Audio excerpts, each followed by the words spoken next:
Latest Steelers news. So, are you guys ready for this? Because what just came out about the Steelers is no ordinary news. First, a brand new ranking was just released that has slightly lowered expectations for this team's roster, and the reason behind it is going to scare you. Next, Mason Rudolph spoke openly about Mike McCarthy, and the way he phrased things is being interpreted as a real criticism of the Tomlin era. And to top it off, Eli Heidenreich has finally solidified his role, and that completely changes what you should expect from this rookie. Click the like button. Let's start with Patrick Queen and this ranking that no one saw coming. Let's get into it. The Steelers went into this offseason looking like they'd patched up holes, headlined by Aaron Rodgers coming back and solid additions on both sides of the ball. The question was whether that's enough to make this team competitive in 2026. Right before camp kicks off July 28th, ESPN dropped roster rankings, and Pittsburgh landed at just 19th overall, third in the AFC North, only ahead of Cleveland at 31st. Baltimore checked in at 5th, Cincinnati at 15th, not where Steelers Nation wants to be. Here's the sting. It's not the 42-year-old quarterback dragging this down. According to ESPN's Mike Clay, the real problem is the off-ball linebacker group, basically Patrick Queen and Peyton Wilson. Why is that a big deal? Pittsburgh finished 27th in run-stop-win rate last season at 28.9%. Queen's still an every down guy, but his PFF grade dropped to 61st out of 67 qualifying linebackers, down from 54th the year before. Peyton Wilson might leap in year 3, but last season he couldn't lock down snaps over Cole Holcomb and Malik Harrison, and both are still on the roster. Queen's been floated as a potential cut or trade candidate all offseason. He's heading into year 3 of the 3-year, $41 million deal he signed in 2024, and the pressure is real. Now the flip side. Clay pointed to the pass rush as this team's biggest strength. Pittsburgh finished 4th in pass rush win rate at 41.3% and 6th in total sacks with 48. TJ Watt didn't have his best year, but he's been all-pro every healthy season since entering the league, second most sacks in the NFL since 2017 with 115. Trailing only Myles Garrett, Alex Highsmith's racked up 37 sacks over 4 seasons. Don't sleep on Nick Herbig either. Career high 7.5 sacks last year, pass rush win rate second only to Micah Parsons. The front office sees Herbig as a long-term piece, handing him a 4-year, $100 million extension this offseason. One more thing that could swing this season, the secondary. Bringing in Jamel Dean got a ton of praise. ESPN's Seth Walder called the cornerback group a potential X-factor.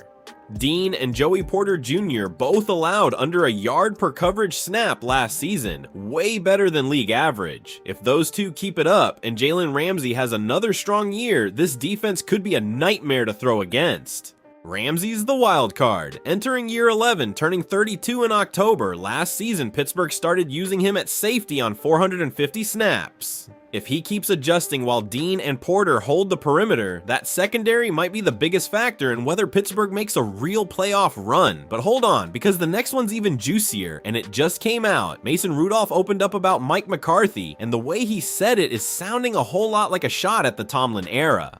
When the Steelers drafted Mason Rudolph in the 3rd round back in 2018, the plan was simple: develop him behind Ben Roethlisberger and let him become the future of the franchise. Roethlisberger, one of the greatest ever in Pittsburgh alongside Terry Bradshaw, was already winding down his career.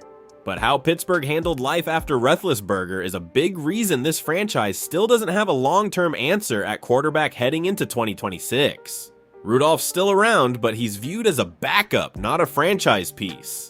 That's what makes his recent comments to Jerry DeLocke of the Pittsburgh Post-Gazette stand out. After working with new head coach Mike McCarthy through OTAs and minicamp, Rudolph said McCarthy's a great fit for any quarterback and that he's excited to play in an offense run by someone widely known as a great developer of quarterbacks. To be fair, Rudolph's in a unique spot given his history here. After getting drafted in 2018, he spent several seasons developing in the system before leaving for the Titans in 2024, then came back to Pittsburgh in 2025 as Rodgers' backup. It's not like Rudolph was gonna say something negative about his new coach. Maybe those comments were just him being hyped. But heading into 2026, Rudolph's set to back up Rodgers again.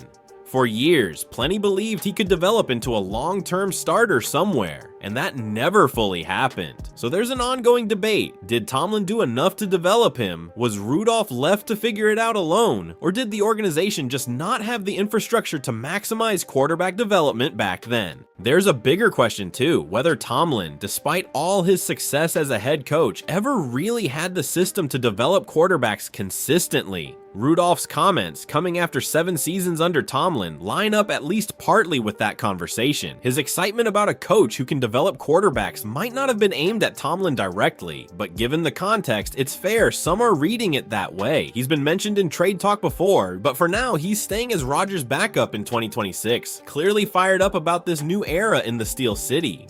Alright, save some room in your head for this last one, because it's different from the other two. Eli Heidenreich, the fan favorite rookie, just got a role clarification that changes everything for him going forward. The Steelers drafted Eli Heidenreich as one of the most interesting late round picks in the 2026 class, mainly because nobody was sure what position he'd play in the NFL. He did a bit of everything at Navy, making his versatility both intriguing and hard to pin down.